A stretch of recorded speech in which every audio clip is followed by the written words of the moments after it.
कांग्रेस नेता पी चिदंबरम के बारे में भाजपा की प्रदेश उपाध्यक्ष खुशबू सुंदर कहती हैं, राहुल गांधी आरोप लगाते हैं कि ईवीएम के जरिए वोटों में हेराफेरी हो रही है। हालांकि पूर्व केंद्रीय मंत्री पी चिदंबरम के बेटे कार्ति चिदंबरम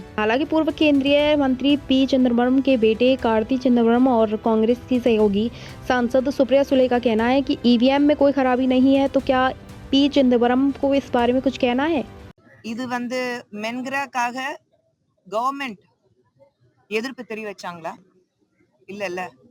இத்தனை வருடங்களாக நம்ம நாட்டை ஆண்டவங்க பேர்ல நீங்க ரோடு வைக்கிறீங்க, ஒரு குத்து வச்சு இருக்கீங்க, எல்லாமே பண்றீங்க. ஆனா இப்போ அதுல எங்கேயாவது மோடின பேர் வருதா? இல்ல. அப்புறம் இது மக்களுக்காக தானே நம்ம செய்யறோம். அதுல நல்ல திட்டங்கள் இன்னும் எப்படி மேம்படுத்த முடியும் அதுதானே பாக்குறோம். அப்போ பேர் மாற்றத்துல நீங்க மட்டும் பேர் மாத்தலாம். எல்லாத்திலும் ராஜீவ் காந்தி, இந்திரா காந்தி அது மட்டும் இருக்கலாம். நாங்க மக்களுக்காக மாத்தும் போது அது மட்டும் உங்களுக்கு ஒரு குற்றம்னு தெரியுதா? மகாத்மா காந்தியை 2வது கொன்னுட்டீங்கன்னா நீங்க சொல்றீங்க. உங்க கட்சியில இருந்து ராகுல் காந்தி இவிஎம் நீங்க மேனிபுலேட் பண்றீங்கிறீங்க.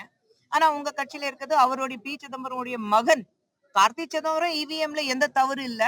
உங்க கட்சியில கூட்டணியில இருக்கிறவங்க சுப்ரியா சுலே எந்த மாற்றமும் அதுல எங்களுக்கு கருத்து வேறுபாடு எங்களுக்கு இல்ல, அதுல எந்த தவறு நடக்கலன்னு சொல்றாங்க. அதுக்கு ப சிதம்பரம் ஏதாவது சொல்றாரு? இதே ப சிதம்பரம் அவர்கள் மக்கள் முன்னாடி உட்கார்ந்துட்டு எவ்வளவு தவறுகள் நடந்திருக்கு, இது பண்ணிருக்கலாம், நேஷனல் செக்யூரிட்டியை நாங்க காம்ப்ரமைஸ் பண்ணிருக்கோம், அதை ஒத்துக்கிட்டாரு. அப்போ நம்ம நாட்டுடைய அத்தனை மக்கள், நம்ம எல்லையில இருக்கிற அத்தனை வீரர்களுடைய உயிர் கொடுத்தோமே இத்தனை வருடத்துல, அதுக்கு காரணம் காங்கிரஸ் தான் நாங்க சொல்லிக்கலாமா? சொல்றதுக்கு வாய் இருக்கிறதுனால எது வேணாலும் சொல்லணுங்கிறது கிடையாது. யோசிச்சு சொல்லணும் யார் இருந்தாலும்.